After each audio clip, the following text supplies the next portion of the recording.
Good afternoon, everyone, and welcome to the national launch of Shine's Green Ribbon Campaign 2026.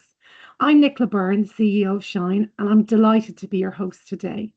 Today formally launches Green Ribbon 2026, Ireland's national mental health stigma reduction campaign. The green ribbon is a simple, visible symbol, but it carries an important message that nobody should feel ashamed, excluded, or diminished because of mental illness. A green ribbon can be a conversation starter. It can signal solidarity. It can help someone feel that mental health and mental illness are things we are allowed to talk about openly, respectfully, and without judgment. We are talking more openly about mental health in Ireland than we did in the past. That is progress and it matters. But stigma still persists, particularly around more serious and enduring mental illness. People can still fear being judged, treated differently, or regarded as less capable. Stigma can affect whether someone seeks support, tells a family member, speaks to an employer, or feels able to participate fully in community life. That is why this campaign remains necessary. So Green Ribbon is led by Shine and funded by the HSE National Office for Suicide Prevention. Each September, the campaign supplies and promotes free green ribbons and encourages people, workplaces and communities to use them as a prompt for their conversation, visibility and practical action. This year's theme is Ireland in Conversation. It's not simply a call to talk more. It's a call to have better conversations grounded in respect, informed by lived experience and capable of challenging the assumptions that allow stigma to continue. Our invitation throughout this campaign is practical. Wear the green ribbon, start a conversation, listen without judgment, challenge stigma when you hear it, and think about what you, your workplace, or your community can do differently. So we want you to start the conversation and make a difference. Why does this matter? Before we move into today's contributors, I want to briefly reflect on why the green ribbon matters. It's way more than just a green ribbon. The campaign has several purposes. It gives people a simple and meaningful symbol to wear. It helps make support for stigma reduction visible. It encourages more open conversations about mental health and mental illness. It brings people, communities and organisations together around a shared message, and it helps connect public awareness with wider community and system change. The ribbon itself is small, but the conversation it can open up can be significant. It can help challenge negative perceptions. It can combat self-stigma. It can signal to someone that somebody is willing to listen. And it can remind us that stigma reduction is not just a communications issue. It's about dignity, inclusion, equality, and everyday behaviour. So I'm just going to show you a video. It's the week that's in it. It's Electric Picnic. And I'm just going to show you this video from 2025.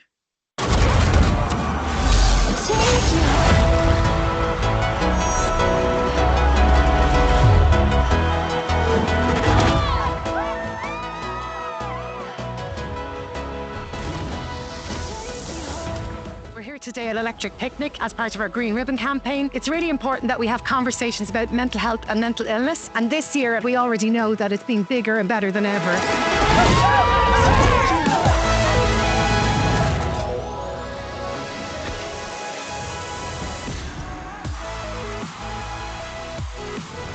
Having a free service available is gold.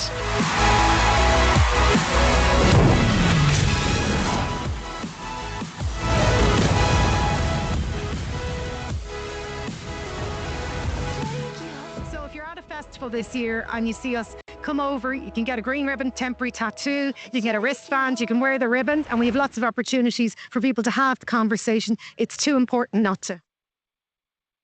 So that's great. Last year's campaign showed the reach and potential of Green Ribbon when organisations, communities and workplaces and public bodies as well got behind it. In 2025, the campaign included more than 200 local events across the regions, more than 30 ambassador talks. There was weekly webinars focused on stigma, and there was a wide range of participation from charity, from HSE and corporate partners. We saw support through the Light Up Green activity, where the buildings across Ireland are lit up green, and with public buildings and landmarks illuminated to highlight the campaign. We also had significant engagement through big public events, community activity, workplace participation and political support, and we really appreciated it. And, we're getting the wellies ready this year to go to Electric Picnic, but the difference it makes having those conversations, whether it's in big events such as the ploughing or at EP or in the small local community events, is significant. So that level of visibility matters because stigma is reduced not by one single action, but by repeated signals across society that mental illness should be met with understanding, respect and support. So we're very pleased to have the continued support of Minister Mary Butler, TD, and she's the Minister of State at the Department of Health with responsibility for mental health, and she's also the Chief Whip. I invite you now to watch the Minister's contribution. Good afternoon, everyone. I am delighted to support this important campaign once again, would you believe, for the 7th year. For many years, the Green Ribbon campaign has played a leading role in challenging stigma and encouraging open conversations about mental health in Ireland. This year's theme, Ireland in Conversation, Start a Conversation and Make a Difference, is both simple and powerful. It reminds us that reducing stigma is not just about raising awareness. It is all about taking action. It is about checking in with a friend, listening without judgment, supporting a family member, or creating a workplace and community where people feel safe to talk about their mental health. I want to thank the board of Shine and to CEO Nicola for the invitation to join you today for the launch of the Green Ribbon Campaign 2026. We know that mental health stigma remains a significant barrier to supporting help and support. While Ireland has made real progress in recent years, stigma can still discourage people from reaching out when they need support most. That is why campaigns like Green Ribbon are so important. I would really like to pay particular tribute to the Shine ambassadors and all those with lived experience who contribute so much to this campaign. By telling their stories and sharing their personal experiences, Shine ambassadors help challenge stereotypes, they promote understanding and they give hope to others. The voice of people with lived experiences are essential in shaping how we respond to mental health challenges. The impact of this campaign is hugely significant. Last year alone, 600,000 green ribbons were distributed across Ireland. Every ribbon worn is an invitation for a conversation and an opportunity to challenge stigma. That's 600,000 opportunities and hopefully more this year. The Green Ribbon campaign aligns strongly with the ambitions of our new National Suicide and Self-Harm Reduction Strategy and also reflects the principles of sharing the vision, our national mental health policy. As we launch this year's campaign, I encourage everyone to get involved. Wear a green ribbon, start a conversation and take the time to listen. Sometimes a simple conversation can make a profound difference. Together we can create an Ireland where people feel supported, included and able to speak openly about their mental health without fear of stigma or judgment. I wish Shine, its ambassadors, volunteers and partners every success with the 2026 Green Ribbon campaign. And remember, there is no health without mental health. Gaurav Mila Mahagwiv Guler. So thank you to Minister Butler for that message and for her continued support for the Green Ribbon. As the Minister has emphasised, reducing stigma requires more than good intentions. It requires everyday actions that make it easier for people to seek support, speak honestly and participate fully in society. So the theme for 2026 is Ireland in Conversation. The theme asks us to think about the conversations we are having and the conversations we're not having about mental health and mental illness. It encourages people to start conversations, but also to listen well. It asks workplaces, communities and organisations to create different environments and environments where there's support people to talk more openly and be met with respect rather than judgment. Our two main campaign hashtags this year are hashtag End the Stigma and hashtag Green Ribbon IRL. We hope people will use those hashtags throughout the campaign to share activity, show support and help momentum during September. This year's campaign is supported by a range of physical and digital materials to help people take part. The physical materials include the green ribbons, the wristbands, temporary tattoos, tea packs, bookmarks and posters. Digital materials include the Green Ribbon Conversation Pack, email signatures, Teams and Zoom backgrounds, downloadable posters, social media content packs, social frames and Green Ribbon gifts. These resources are designed to make participation easy and visible, whether someone's taken part as an individual, in a workplace or through a community group or part of a larger organisation. I mentioned earlier the Light Up Green campaign. It is another important part of our campaign. Across September, buildings and landmarks around Ireland will be lit up green to highlight the campaign and show visible support for stigma reduction. If you see or know of a tall building in your area that could be lit up green, please let us know. It's a simple but powerful way to bring the campaign into local communities and public spaces. We'll also be asking people to take photographs of buildings and events and send them to us at Shine so we can share and celebrate that activity during the campaign. We have Green Ribbon webinars as part of the campaign this year, and we're hosting a series of free lunchtime webinars every Wednesday. And following the theme of Ireland in Conversation, each 60-minute session will explore key issues in mental health stigma with expert speakers and Shine ambassadors, offering insights, lived experience, and practical ways we can all help end stigma. The webinar series will cover rural mental health, workplace mental health, psychosis, stigma and recovery, mental health in the LGBTQIA plus community, and also how mental health stories are commissioned in the media. We would encourage everyone joining today to register, share the webinars with colleagues and networks, and use them as a practical way to continue the conversation throughout September. So the most effective stigma reduction work is informed by people who know its effects personally. Shine's ambassadors bring insight, honesty, and humanity to this campaign. They help move public understanding beyond labels and stereotypes towards the reality of people's lives. It's my pleasure to welcome Shine Ambassador Sinead Smith. Hi, thank you very much, Nicola. As Nicola said, my name's Sinead and I'm a Shine ambassador.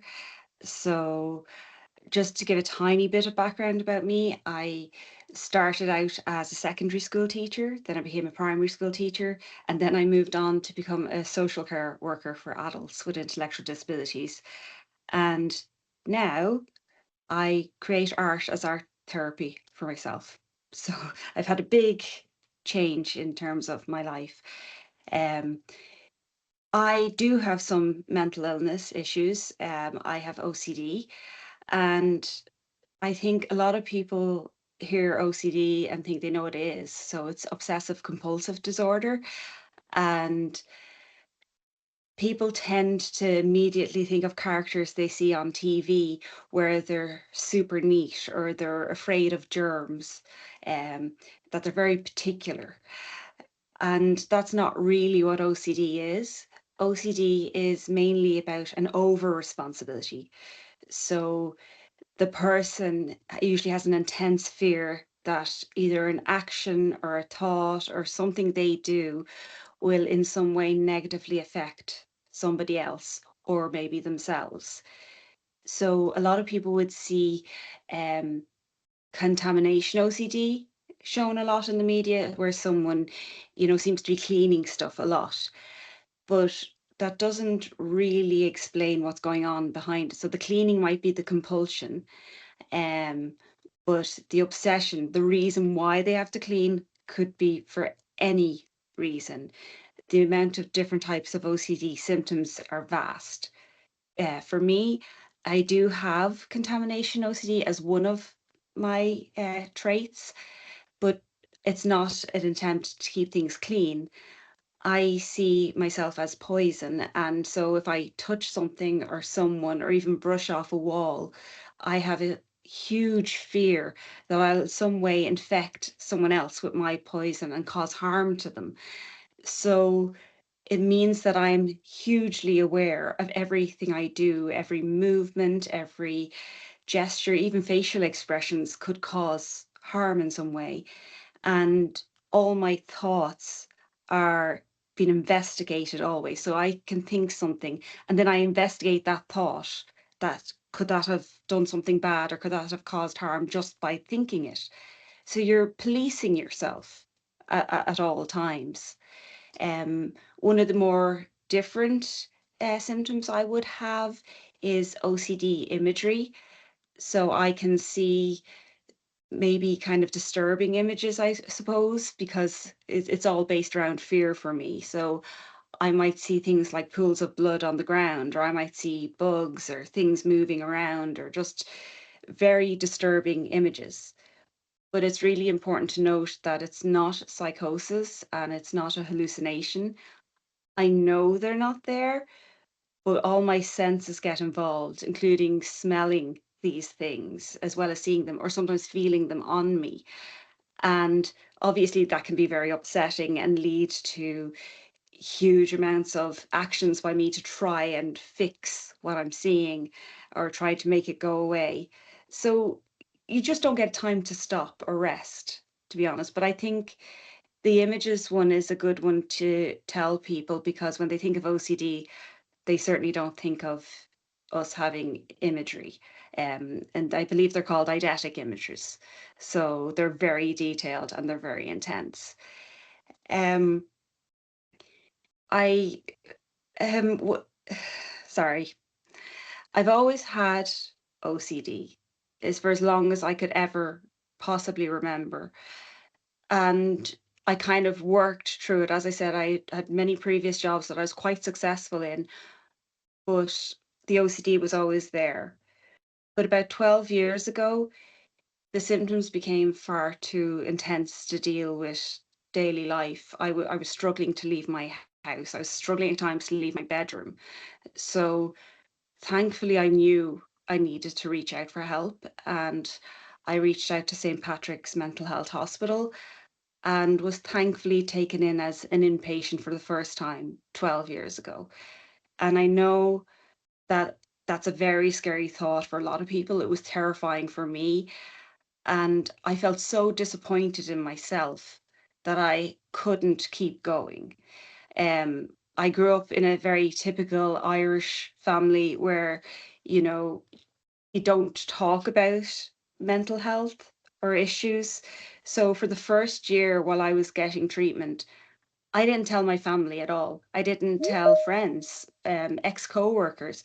Nobody knew that I was actually not even in work in terms of my family. They thought I was just still going.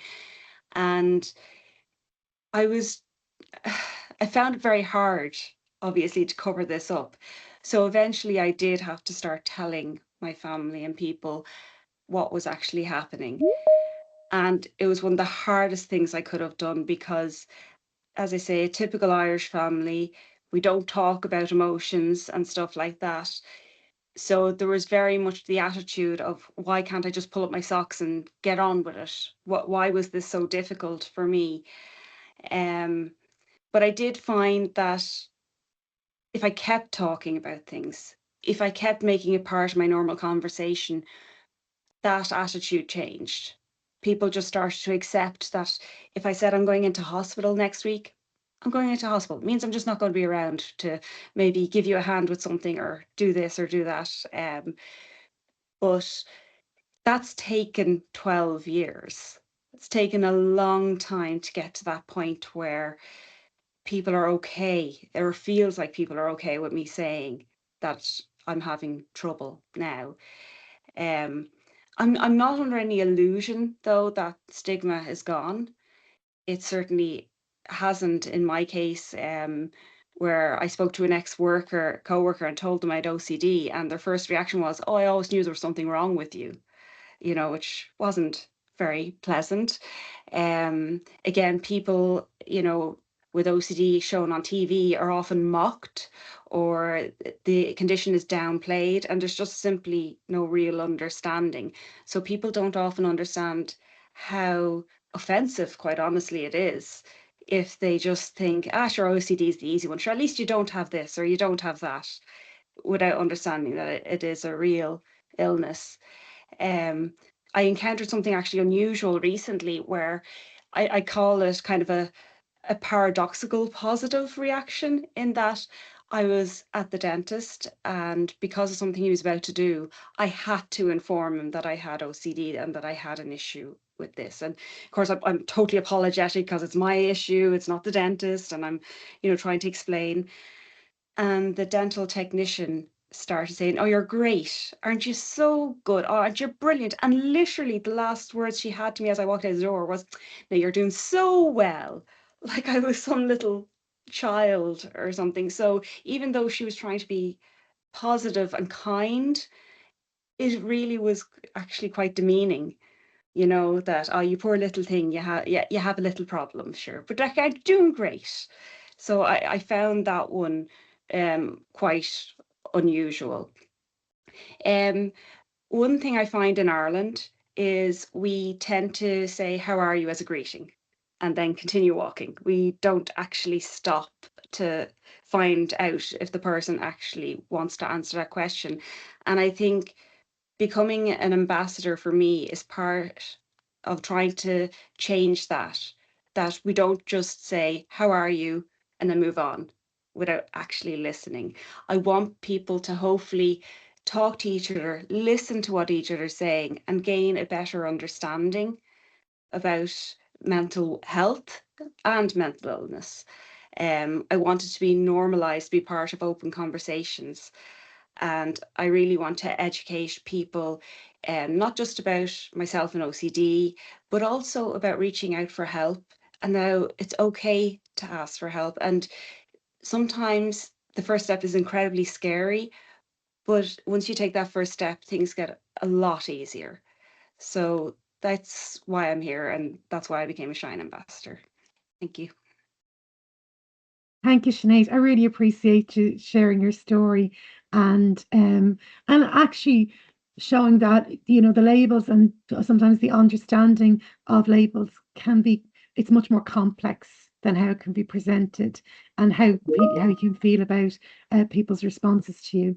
So we really appreciate your generosity and your courage. Your contribution reminds us why lived experience must remain central to this work.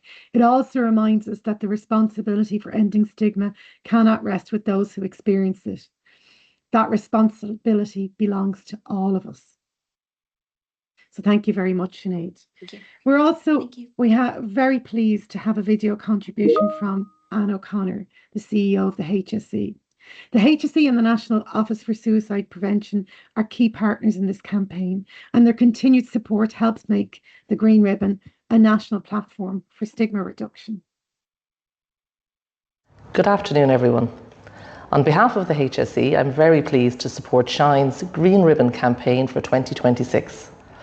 Every day, across our health services, we support people with lived and living experience of mental health difficulties. And we know that for many, a significant barrier they face is the fear of being judged, misunderstood, or treated differently. That is why the Green Ribbon campaign matters. The HSE has worked closely with Shine for many years through the National Office of Suicide Prevention, and we are proud to be the lead funder of the Green Ribbon campaign and to support Shine's wider work to reduce stigma associated with mental health difficulties. Over many years, Green Ribbon has achieved significant reach and impact. It has brought a clear and consistent message into workplaces, health services and communities across Ireland. Challenging stigma is a responsibility that we all share. Wearing a green ribbon is simple, but is also a powerful action. It shows support for mental health, encourages conversations, and sends a clear message that stigma has no place in our communities, workplaces, or health services. One of the great strengths of Green Ribbon is that it is shaped by people with lived and living experience of mental health difficulties. Their voices remind us why this work matters and help us all better understand what respectful, personal-centred care looks like. Reducing stigma is also an important part of suicide prevention. That is why this campaign aligns so strongly with the ambitions of Ireland's new strategy to reduce suicide and self-harm, Connecting for Life 2026 to 2035. It is the HSE's responsibility to deliver on this strategy, and through the National Office for Suicide Prevention, the HSE has a central role in coordinating the strategy's implementation nationally, regionally, and locally. Partnership is central to this work. Public services cannot change attitudes or reduce stigma on their own. We need the reach and expertise of organisations such as Shine, alongside the involvement of communities, workplaces, families, and people with lived and living experience. Whilst enormous progress has been made, we recognise the importance of continually strengthening compassionate, person-centred care across our services. Campaigns such as Green Ribbon encourage all of us to reflect on how we create welcoming and supportive experiences for people seeking help. Reducing stigma is fundamental to improving the quality of care we provide, and that is central to the accessible and recovery-focused services envisaged in our National Mental Health Policy, Sharing the Vision. I also want to acknowledge HSE colleagues across the country who support Green Ribbon locally and who bring these values to life through their work every day. By wearing a green ribbon and creating safe spaces for conversation, they help make mental health everyone's business. Finally, I want to thank Shine's staff, ambassadors, volunteers and partners for their continued leadership and impact. Changing attitudes takes time, but every action matters. So today, I encourage everyone to wear a green ribbon. Start a conversation about mental health and listen without judgment. These simple actions help create a society where people feel safe to seek support and know they will be met with understanding. The HSE is proud to stand alongside Shine in that commitment. So thank you to Anne for that contribution and for the HSE's continued partnership and support. Stigma reduction must be visible not only in public campaigns, but in people's experiences of services, and whether they're treated with dignity, listened to properly, and supported in a person-centred and recovery-focused way. We now move to a workplace perspective. Workplaces have enormous influence over how mental health and mental illness are understood and experienced. Policies matter, but culture is created through everyday behaviour, how managers respond, how colleagues speak, and whether people believe that they can ask for support without damaging their reputation or their prospects. Green Ribbon gives workplaces a practical opportunity to start conversations, show visible support, and connect awareness with action. To offer that workplace perspective, I'm pleased to welcome Gillian Law from DAA. Hi there, everybody. Look, I was absolutely delighted to be asked to speak this year. The Green Ribbon campaign is a very special one to us at DAA. We've certainly partnered for the last 4 years. And look, it's a great way for us as an employer to promote mental health awareness across our airport campuses in Dublin and Cork. But over previous years, we've had obviously webinars, we've had online ambassador talks, which have been fantastic. But last year we had our very own Sean Blake, who got up and bravely spoke about his own mental health journey. Sean, I believe, is on the agenda after me, so you're going to get to hear that for yourselves. And I'm not trying to embarrass him in any way, but it was probably a highlight for me last year. I think it's a very brave thing to get up and even to go on, Sinead speaking there, and share your mental health journey. But he got up and spoke so well in front of not only his colleagues, his family and friends, but what I think he did do was really open the door and create that sense of psychological safety within the business. It's showing us that it's okay to kind of speak up and speak out and have those honest conversations around our mental health. And I think that when it's one of your own, it's your own people, it's their own stories. I think that makes such a powerful impact, and it did so across the business. Because I know for a fact, probably since that talk, so many more people have come to me in my role, looking after well-being in the company, and talking far more openly around their own mental health and how they feel. In terms of a changing culture, we, as many other organisations, wouldn't have always been open around talking about how we feel, but I certainly believe that that's changed over the last number of years. Our employees are looking for more, and that's a great sign. We've just finished a staff survey, and there's been so much more asked for and spoken about around well-being in general, as well as mental health. So as an employer, that's really for us to continue to talk and listen and see what other ways we can support. Each year we try to evolve the campaign and how we support Shine in the Green Ribbon campaign. This year we'll be doing our usual activities, so we'll have our ribbons and our wristbands going around each of our break rooms. We've got 26 of the larger break rooms, as well as kind of public kind of congregational spaces. We light the airport up green and it looks absolutely fabulous. We don't always see it until you're coming in early in the morning or late at night, but it looks fantastic set out against the dark. But this year we're looking to extend that support a little bit further and use the infrastructure that we have at the airport. So we're going to be sharing the Shine campaign message across over 30 of our digital screens across Dublin Airport. So to kind of give you a feel for the scope, on a busy day, we've got 100,000 passengers passing through. On a peak day, probably throughout the summer months, you're pushing 130,000. That's 130,000 passengers reaching and seeing that messaging, which I think is really important. And look, as I said, we all probably assume people travelling through an airport, it's for the fun times. So for the holidays, the hen parties, the stag parties, but it's not. And I think most of us employees at the airport know that. You also travel through airports for different circumstances, challenging times. You know, and none of us really know what's going through the heads of our passengers.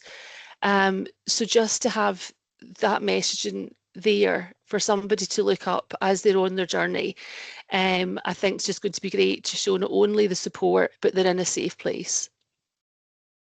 We've mentioned obviously that Ireland in Conversation is the theme for this year. So we're going to kind of internally build on that. So we actually have a kind of start a conversation, make a difference cards, which will be placed around the airport. So such as break rooms, locker rooms, they'll be just under everybody's keyboard as people kind of come into work. And trying to encourage, so you'll have start a conversation, make a difference on one side, and then the talking points that Shine have shared with us on the other, and encouraging those conversations to take place around the business. You know, and even if the conversation doesn't take place at work, but you know, or our employees know of somebody at home that really does need that, you know, does need to somebody to reach out to them. It's to encourage that reaching out, starting the hello, how are you?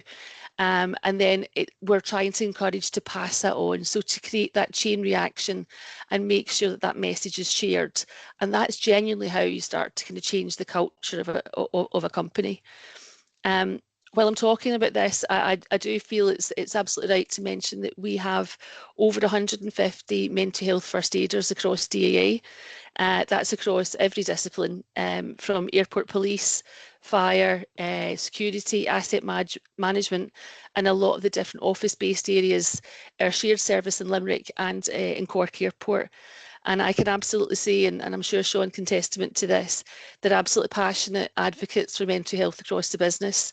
So they will support us around distributing these conversation cards and passing on that sentiment to make sure the campaign spreads across the campus and the different areas. Another piece that we're looking to do this year, later in Q4, is launch mental health awareness training for our people leaders. It's allowing them to understand and spot the signs when someone is struggling and feel more confident around opening up that conversation. We're not asking our people leaders to be mental health experts, but we are looking for them to understand the signs and at least then know where to signpost for support. It's a short bite-sized programme, but this is a start. It's a starting point and we can build on. So I'm really proud of where we've come. And then I think just to kind of round off, and I genuinely mean this with all my heart, the people, I've worked in DEA for 13 to 14 years, the people absolutely make the business. Our employees are incredibly proud of where they work and what they stand for. And if there's one thing I can honestly say, if I needed help, all I would need to do is walk down the corridor in the office or go across to either of those two terminals and ask. I think when it comes to supporting a colleague, and I think this is important, there is no role, there is no structure, there is no hierarchy. And I know for a fact the employees in DAA and across both airports, there's no issue there. They will always reach out to help, and I've called on that help many a time. So yeah, and there'll always an arm to put around you. But one thing I would say, and it comes up so often in the conversations I have, certainly mental health first aiders and around the business, is the small things really matter.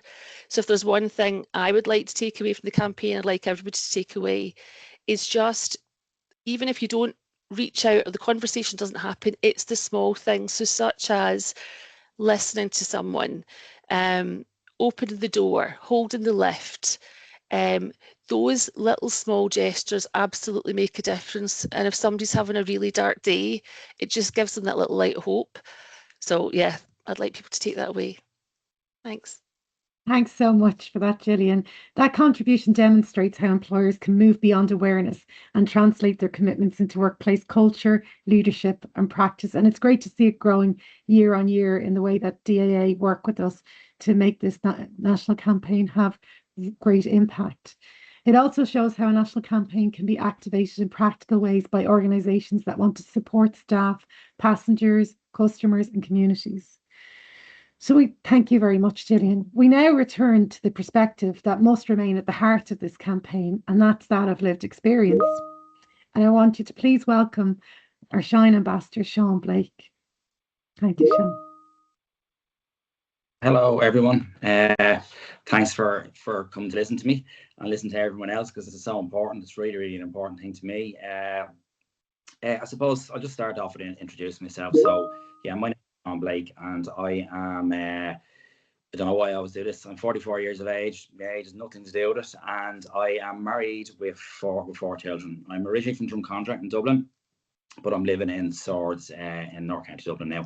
So I am diagnosed type 2 bipolar disorder, and I was diagnosed in 2022 with anorexia nervosa.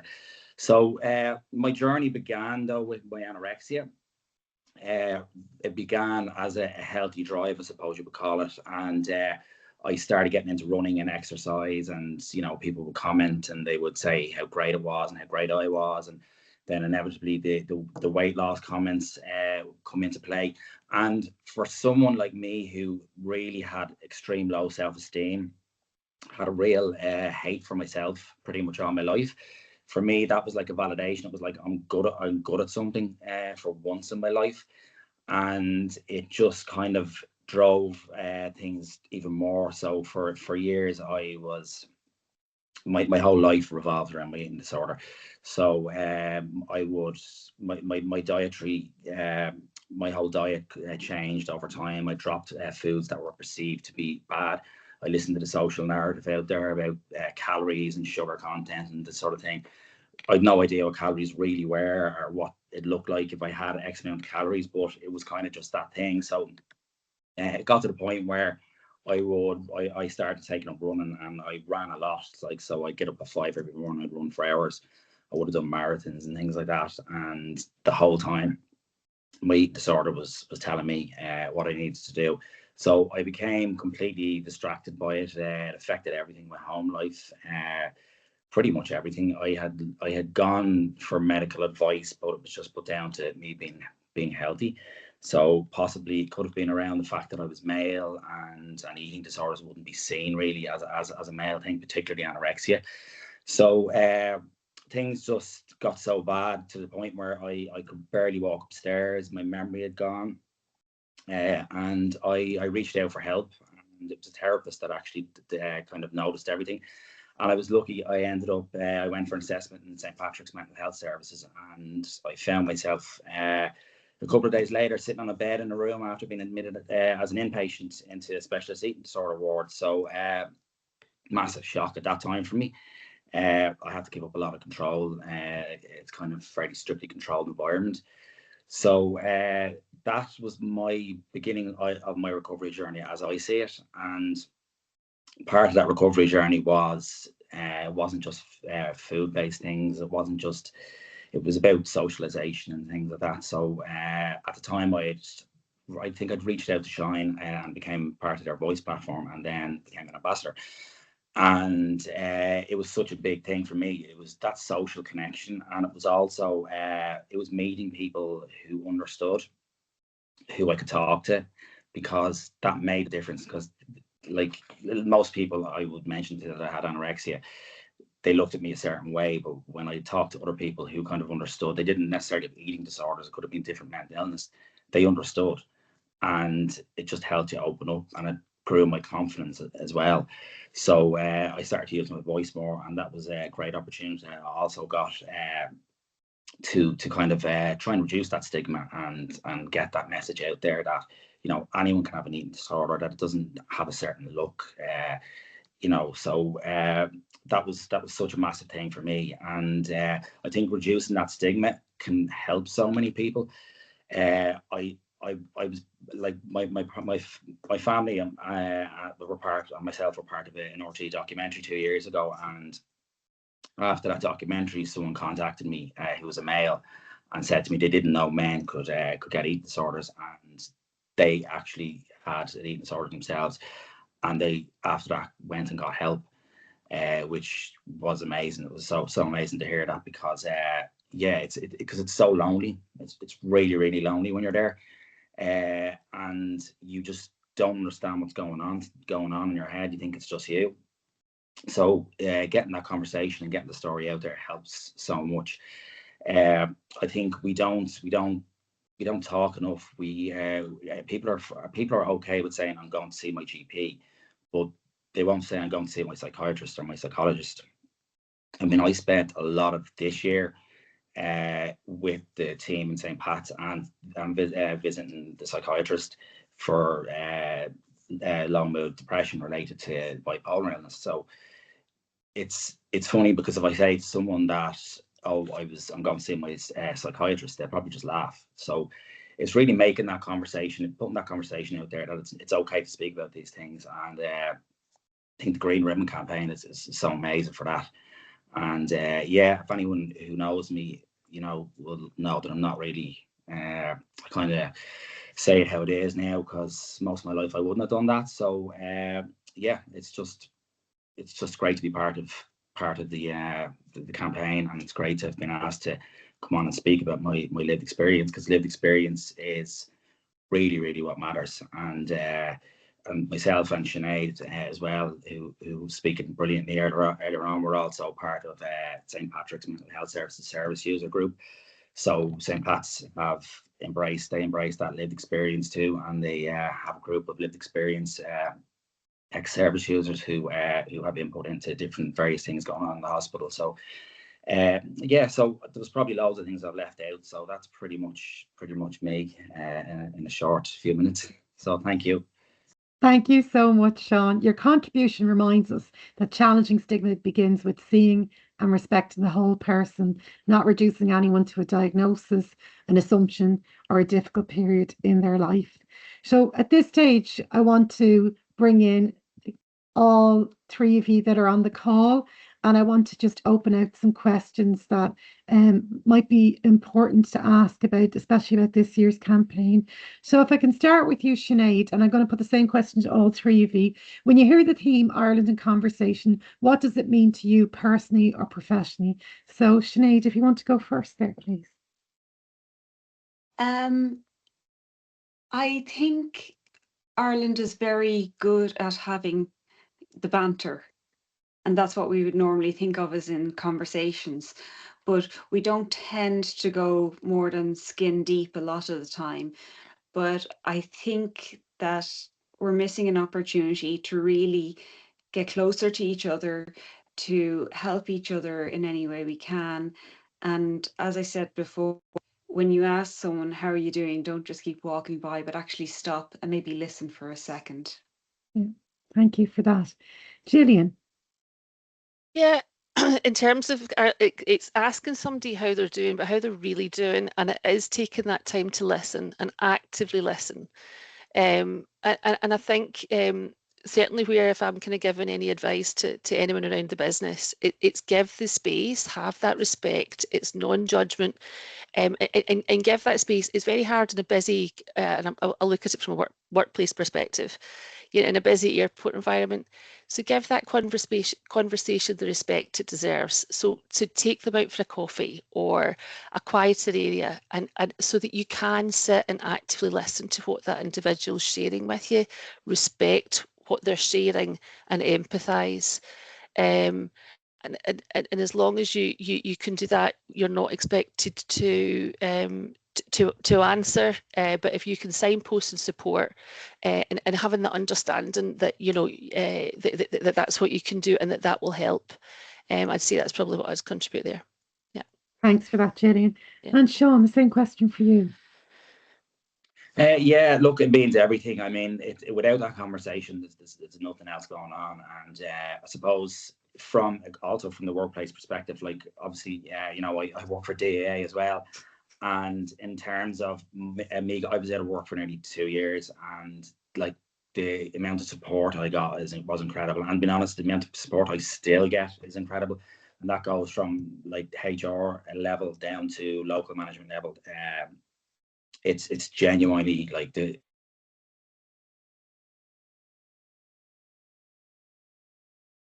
Sorry, is Sean frozen there? Mm. Okay. Well, I'll come back to him. Fingers crossed that it's just a temporary glitch.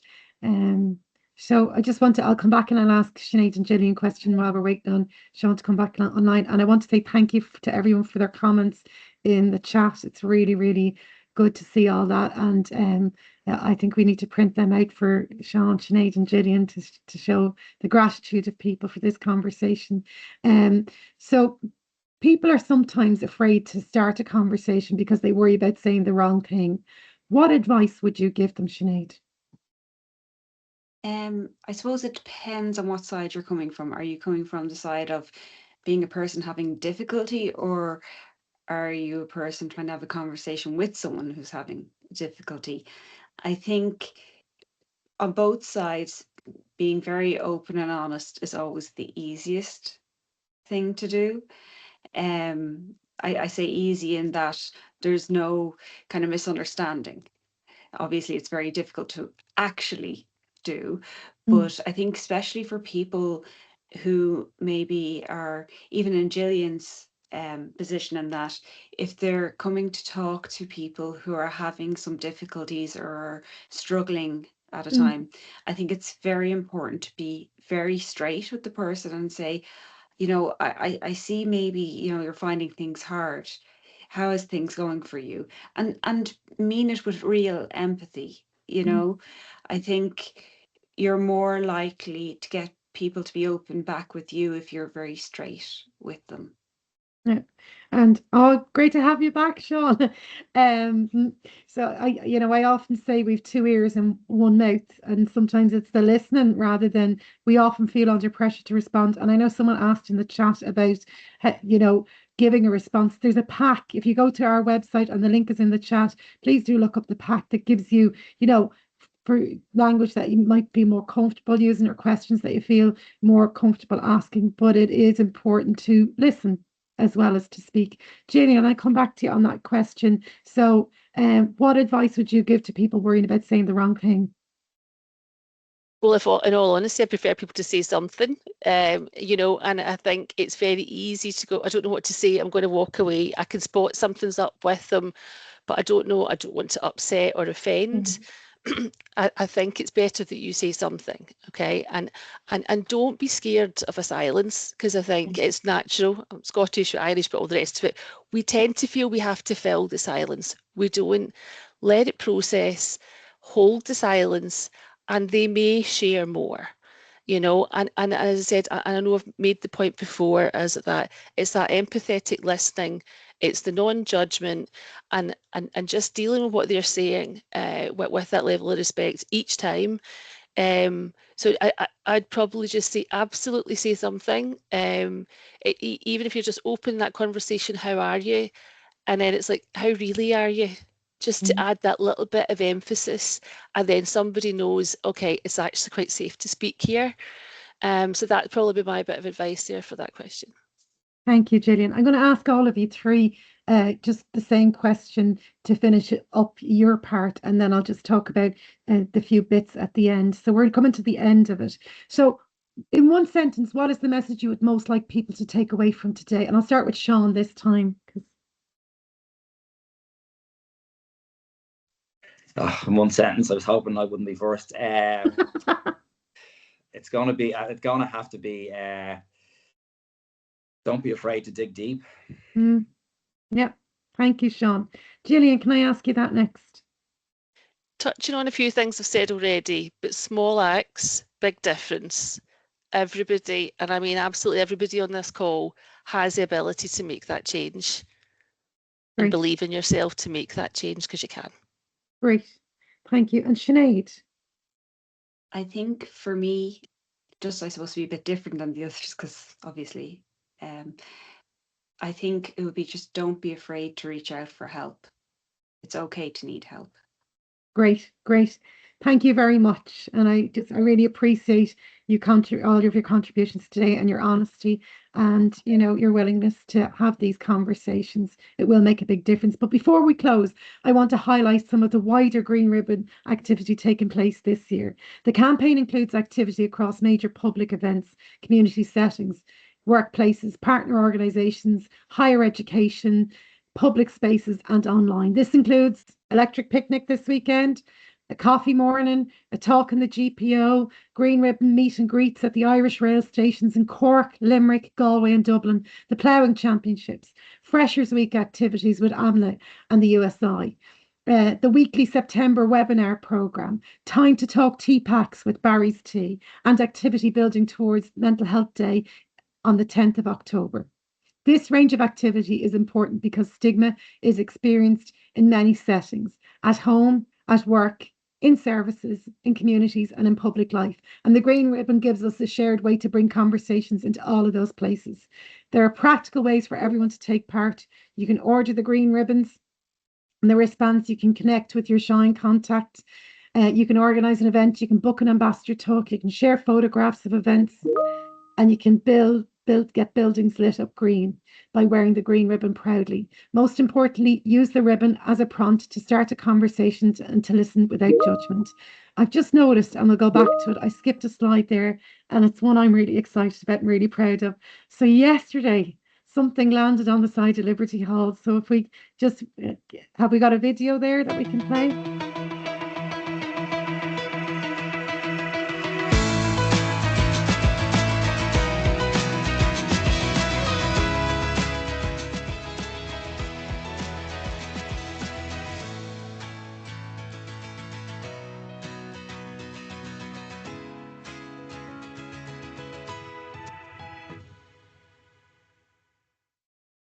So every year we try and do something different, and we're really excited that we have found another way to encourage people to understand what the Green Ribbon is about and to have those conversations. So as we come to the end of today's launch, I want to thank all of our contributors and everyone who joined us.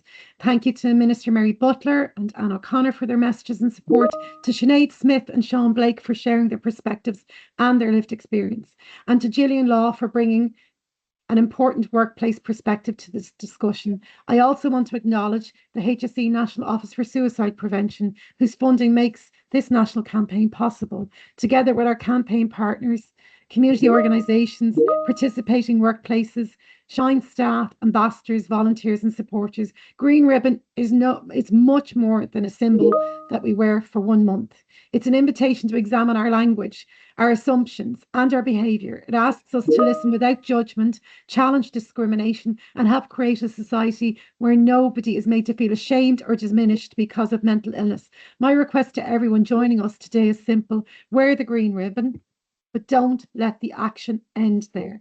Use it to begin one honest conversation. Listen carefully, challenge one harmful assumption, and consider what you or your organisation can change.